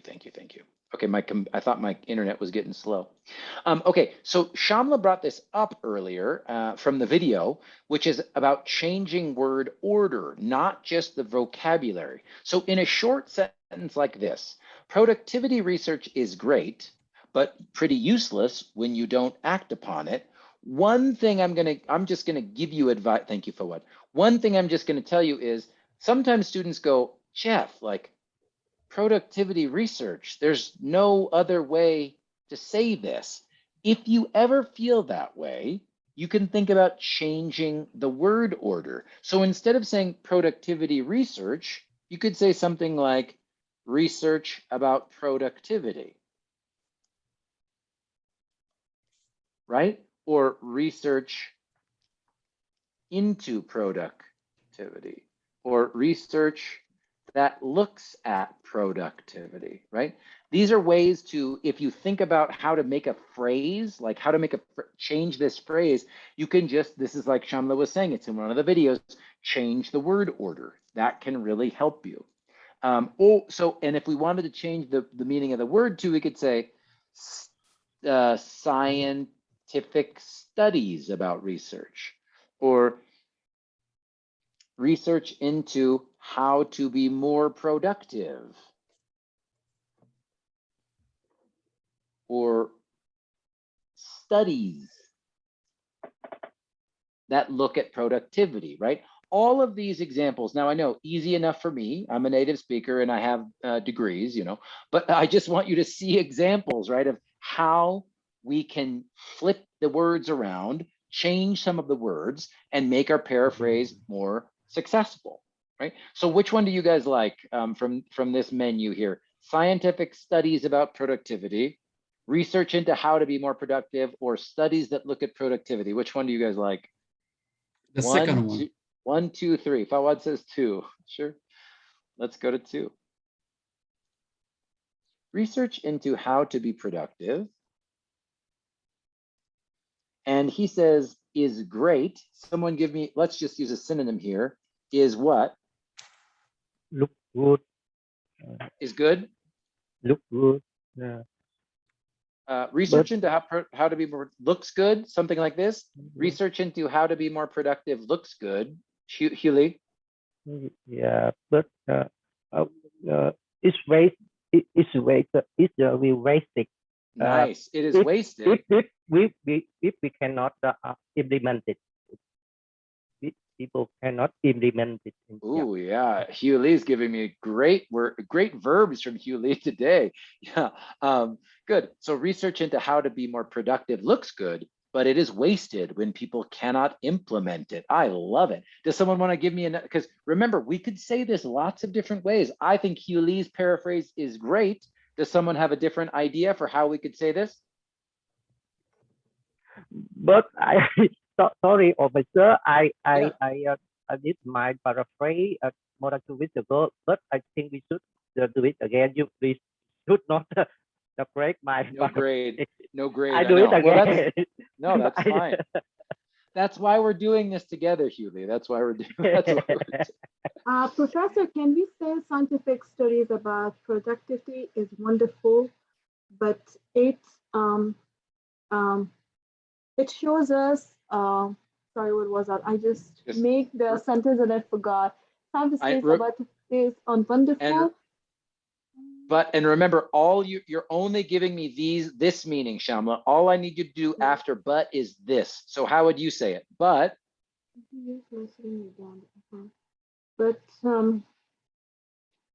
waste of the time. So we can waste. It's already we used it the waste. So it's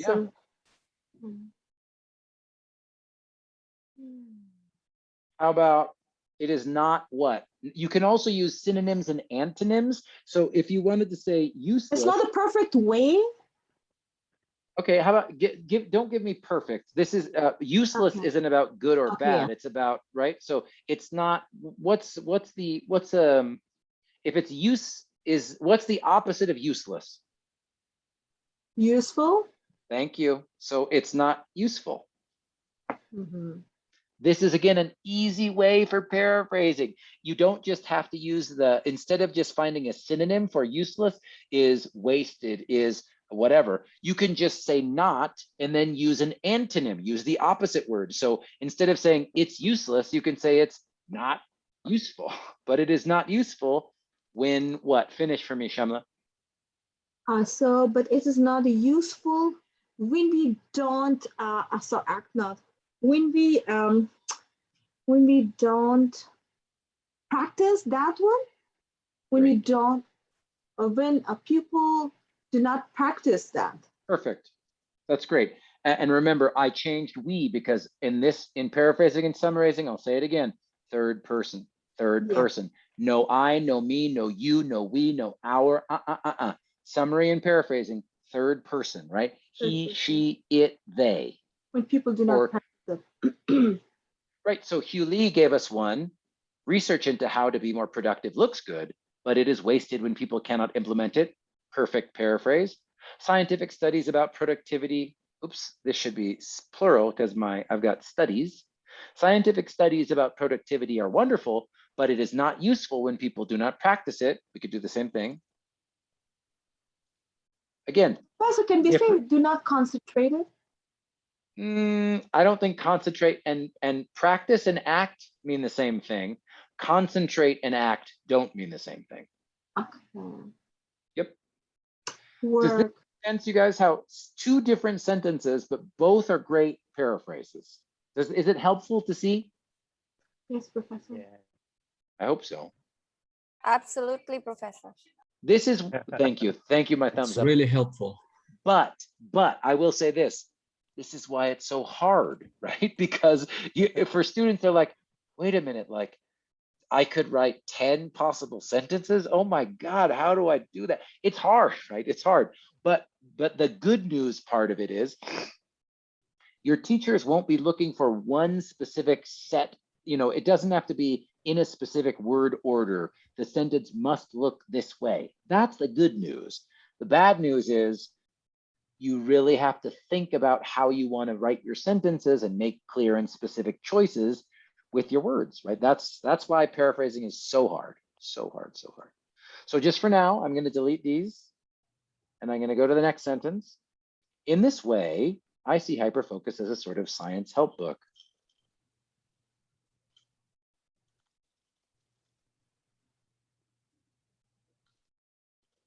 Science help book.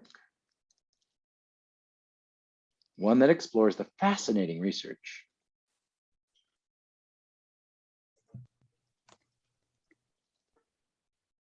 behind how your focus. Now we've got our longest sentence. This will be fun, but also bridges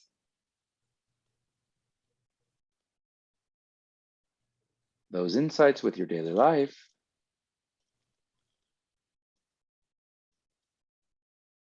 to explore ways you can manage. Don't write a sentence this long, you guys. This sentence is too long. Your own attention better to become. If I were his editor, I would change this sentence. To become more productive and creative. Ooh, here we go. Okay, I'll read the sentence again.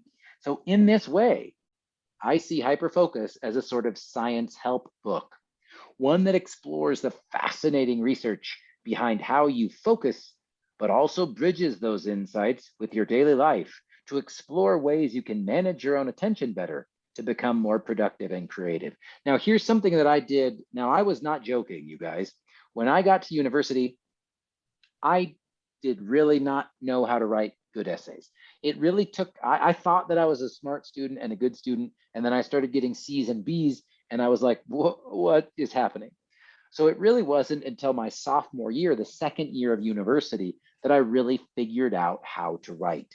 Now, one thing that I did, this is just for real, like a Jeff suggestion, in a big sentence like this, that I knew I would need to paraphrase, I might even sort of make a little short bullet list to make sure that I include all of the ideas that are in this sentence. So let's start here. In this way, I see Hyperfocus as a sort of science help book. Now, I've got a semicolon here. A semicolon is basically like a period. So that's a way to say, okay, this is probably the first main idea in this sentence. So what's the main idea here? I would just make a note for myself, science help. Maybe I don't even know what that is, but okay, that's my first idea. Next one. One that explores the fascinating research behind how you focus, but also bridges those insights into your daily life. Good Lord. Before we even think about changing the words, what's the idea? Let's practice a little quick summary. What is he saying here?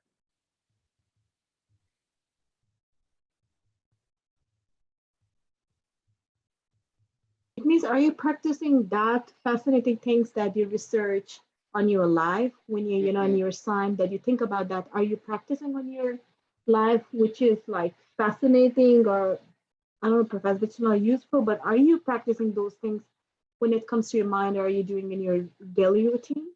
Okay, who else? Somebody else. Tell me what you hear, what you think. I'm just standing up for 1 second, but I can hear you. What else? What are the ideas that we see in this the area that I have highlighted here? I'm getting too excited about paraphrasing, you guys. What are the most important ideas in this yellow text? Look for the verbs. What does he explore in the book? What does he explore? Focus, Professor? Nope. Fascinating research. Thank you. Fascinating research. Yep. And what's the research about? Or do we get any information or? The bridges? Okay, When it what, and comes give to me, science. good, what, focus, good. And okay, so one that explores the fascinating research. So this book is a science help book. It explores research. We could even say, yeah, explores focus research. I think I heard Circle or someone else saying that. Absolutely. It explores focus research. And what? This is what Shamla was saying. Good. I love it. Science for the daily life. Links. I love it. I was going to say connects, but I love it. I love it, Huli. And links those insights with what? Daily life. Cool. And now, again, this is a really long sentence. So what in your daily life in order to what? Like why? Why am I going to link this? What happens after I link it? Way to control your attention. Fine, miss. Ooh, good. I love control. Huli's going right to, but what's this part, Huli? To explore ways you can control. What's to explore ways? What's that mean? Explore me. Give me another synonym for explore. How to control our attention. Professor, how to research, we can also say? I don't think this is learning how to research. That's why it's important to break this sentence down. He says this is a science help book, that the book explores focus research and then links it or connects it to daily life so that you can learn how to control your attention. This isn't about you, the reader, researching. He did the research, right? Mm-hmm. Chris Bailey did the research. He will show it to you so that you can link it, connect it to daily life. And like Huli was saying, learn how to control your attention better so that you can be what? More productive and creative. Yes. Effective. Exactly. Now, Huli is already going to the synonyms, which you know I want to go to next. But in it, I'm not even joking, you guys. When I was I was 17 when I went to university. I wasn't even 18. So in my second year at university, I was 18. When I was 18 years old, learning how to write at university, sometimes I would have to do this. Like I would have to say, what is the idea in that big, long sentence? I don't even understand. Before I paraphrase, I need to just kind of break it into chunks, right? Okay, so we've got this. This is a science help book. This book explores focus research and connects it or links it with daily life so that you can learn to control your attention, so that you can be more productive and creative. Now, remember, one easy trick for you guys as you're doing summarizing and paraphrasing, especially this book, if you're taking notes or getting ready to paraphrase, you can keep the you, that's fine, but change it as soon as possible. So learn how to control their attention. Exactly. People can learn how to control their attentions. That's right. Exactly right. Thank you, Shamla. This is, and again, for ESL students, I strongly believe what I'm going to say here. Even though at first paraphrasing and summarizing is so painful because of the pronoun stuff, it's going to help you guys learn to use pronouns better, faster. Because in paraphrasing and summarizing, you have to just keep changing. He said, they said, we said, I said, the reader, people. I mean, we change all the time. So in my class, in our class together, it's painful and slow. In a year, you're going to feel much more comfortable and confident with all of your pronouns. I promise you. I promise you. I promise you. Okay, so now we've got the main ideas. Now let's try to put this in a sentence. Oh, and I wanted to say one more piece of advice to you. In a book like this, or really handbook, any article. Science handbook. Science handbook. In the handbook, what did you say, Huli? Yeah, science handbook. Yes, science handbook. Oh, I was going to say, if you see something like this in hyperfocus, where it's just one or two words in quotes, I am telling you, for me, even in your paraphrase, I don't care if you don't keep it the same. Because if he's putting it in quotes, he's basically saying this description, the words I'm using here are really specific and really important. I don't care if you keep it the same, right? So I'd say something like, he calls his book a science help book. Okay. And he says it will, or let's say it explores focus research. Now, the other thing I wanted to show you is an example of, even though we talked about same meaning, different words, and I want things about the same length, or the expectation for paraphrasing is that things will be about the same length. Oh my gosh, you guys. Do not be afraid to break your sentence up into smaller sentences. I think, again, Shamla was talking about, this is advice in one of the videos, right? So he says it explores focus research and then connects it. Let's do links. I like Hewley's idea. And links that research with daily life, period. Professor, can we use the conjunctions as well, like connecting words and but? Absolutely. So Absolutely. My 310 students, if you want to take simple sentences and make them complex compound, that's fine. If you want to take complex compound sentences and make them into shorter, simple sentences, that is also fine, right? You can absolutely play with the sentence structure. Yes. To make sure that it's a different enough from the original, right? So he calls his book a science help book, and he says it explores focus research and then links that research with daily life, period. Bailey does this so that people can learn how to control their attention. And then I'm going to use Shamla's conjunction idea. And then they can be more productive and creative. Professor, in Cody's words, like, science help, we also had an paraphrasing. What the yeah. reader, what the writer explained by her, his or her specific words, as we mentioned, so we can break downs and write our own opinions. Now this, no, again, remember, never your own opinions, never your own ideas in a summary or a paraphrase. But I think I know what you're talking about. I was saying to Shamla, if you have a long quote in a paragraph, that's not from the author, right? Bailey is quoting somebody else. You must paraphrase that long quote.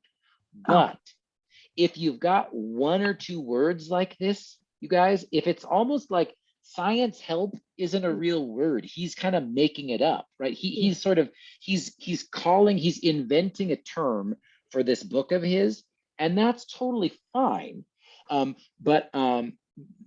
So yeah, how can I say this clearly and short for Shamla? If it's a quote from someone else and it's a full sentence, paraphrase it. If it's one or two words that are in specific quotations, try to keep it, right? You don't be afraid to keep it. And if your teacher says you should change the words or whatever, okay, that's fine. Learn your lesson.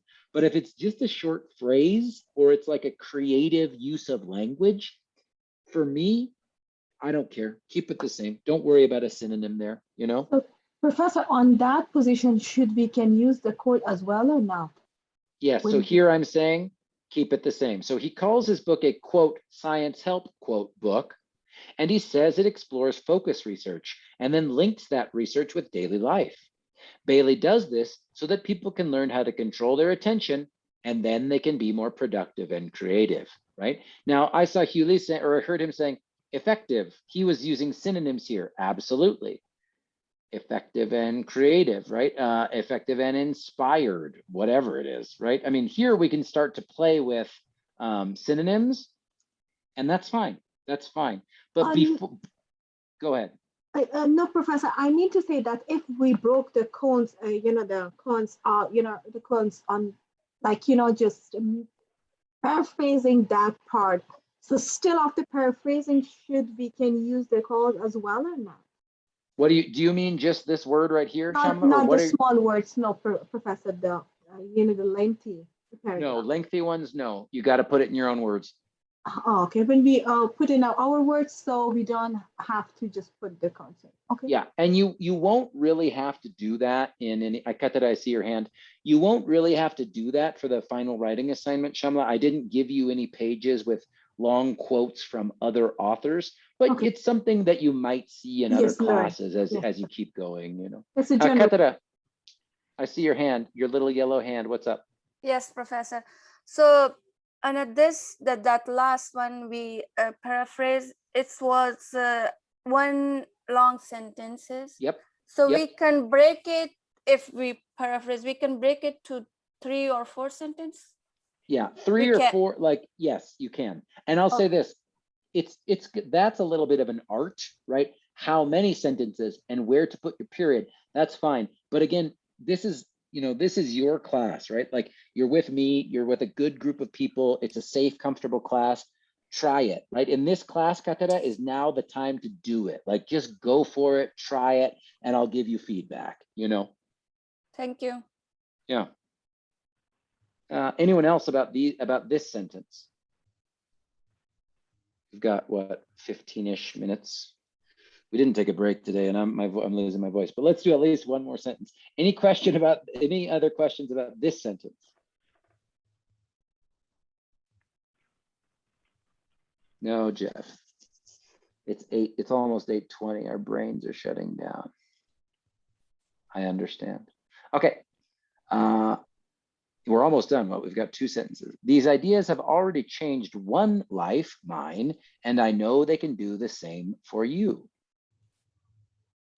These ideas have already changed one life, mine, and I know they can do the same for you. Now, I'm thinking of Sandy, suggests, claims, argues. How would we present this now? How could we change this so that we keep the same meaning? These ideas have already changed one life, mine, and I know they can do the same for you. So how about this? Sandy, you choose the verb here. Do you want to say claim? What do you want to say? He what? What does he do here? I want to say he believe. Okay, good. We can say she claimed or he claimed he believes the I'll following give you ideas. Options. He claims. I love he believes. And Sandy's right. He believes the ideas have changed his life. That's going to work fine. Wahid says claims. Anybody else want to give me a verb here? He believes. He claims. Good's perfect there. Yeah. How That's about perfect. Professor opinion? But give me a verb.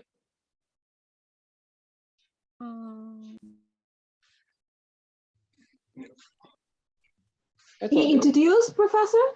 I don't think this is introducing. I think claims is, Mahid's right. Claims is really good here. Because it suggests, you know, the ideas that have changed his life or her life. Yeah. So that's why he claims that for that. Good. I love it. He claims, he argues, he doesn't suggest, he says, right? He just flat out says these ideas changed my life. But I love I love it. He believes, you want to finish for me, Sandy? He believes that what? He believes this book will change people's life. Ooh, because of the author. It improved the author's life. Love it. Love it. So Sandy just gave us that. And again, we could do this lots of different ways, but he believes that the book will change people's lives because the ideas have already improved his life. Ooh. And notice, Sandy did some really smart thing here. She changed the phrases a little bit, right? We didn't change too much of the vocabulary here, but here, do the same for you. She put that before where he, claims, thank you, Mohit, he claims that it changed his life. So he believes that the book will change people's lives because the ideas have already improved his life. So it focuses on his life at the end, instead of here we have his life in the middle. Another great way to keep same meaning, different words, and a little bit of different interesting sentence structure too, right? Changing positions. Exactly right. Just like we saw in the video. That I really do like that video, you guys. So if you haven't watched it or you watched it only one time, it's really good. It's really good. Last sentence, and then let's get out of here. On the surface, the results can seem a bit like magic. Hmm.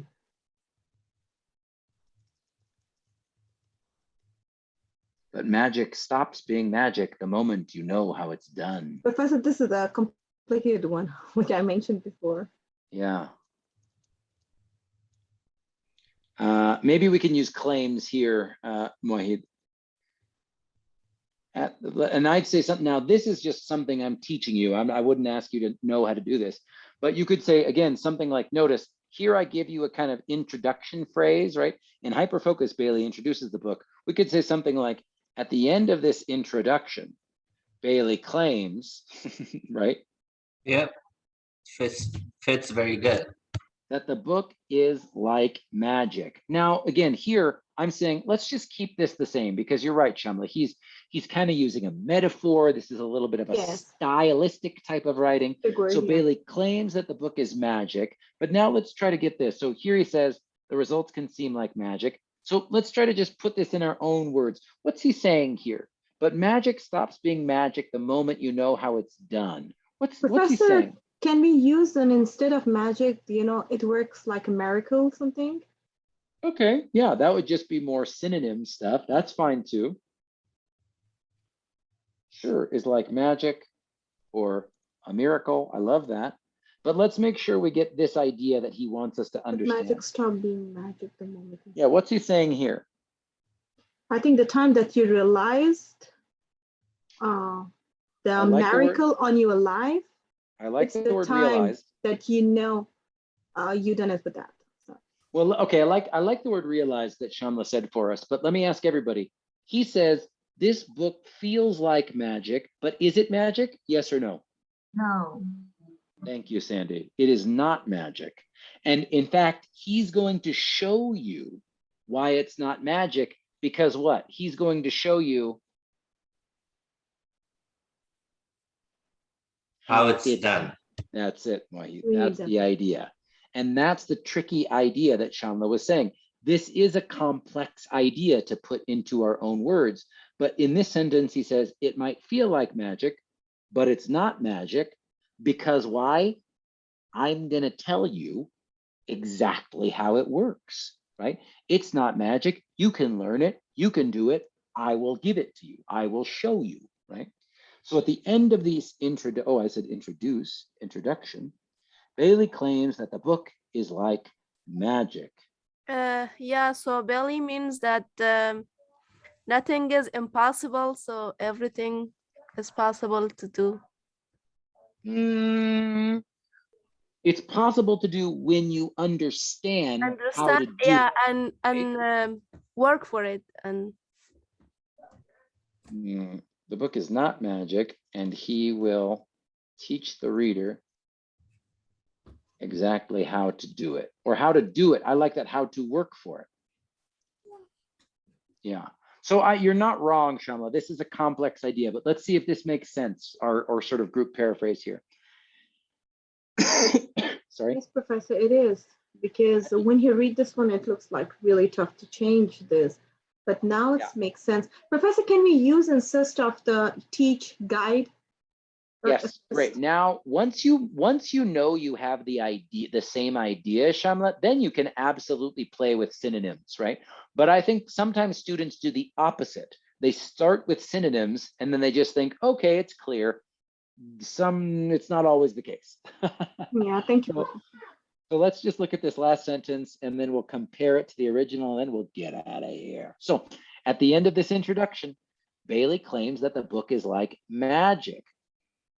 And maybe this may seem like magic. However, he says that the book is not magic and he will teach the reader exactly how to do or to work for it, right? So let's read I'll read the whole thing together and tell me what you guys think. In Hyperfocus, Bailey introduces the book by telling the reader that it is about exploring the topic of focus. Bailey tells the reader that she will be able to apply the ideas in the book to their own life because he has experience testing all of them. Research into how to be more productive looks good, but it is wasted when people cannot implement it. Shout out to Hugh Lee. He calls this book a science help book and says it explores focus research and then links that research with daily life, period. Bailey does this so that people can learn how to control their attention, and then they can be more effective and creative. He believes, claims, argues that the book will change people's lives because the ideas have already improved his life. At the end of this introduction, Bailey claims that the book may seem like magic, a miracle. However, he says the book is not magic, and he will teach the reader exactly how to do or work for it. Professor, yes, please. Can we say the last part, it is not magic, it's a science instead of that? Sure, I love that. Now that works for me. That works for me. So the thing I'd really like to say is like the Fawad's question. Once you feel like you understand the meaning of the sentences that you're paraphrasing, and if you want to play like Fawad was doing, if you want to say, ooh, I want to try this, or I want to say it that way, like I said, now's the time to do it. Show it to me and tell me, right? Because when you go to English 300, sometimes it feels like much more stressful, much higher stakes, whatever. So, if you have an idea for this final project, you guys, show it to me. I want to see it. I want you to just go for it. And I'm just going to delete this. We'll look at this tomorrow, next week. But here's our original. Here's our paraphrase, right?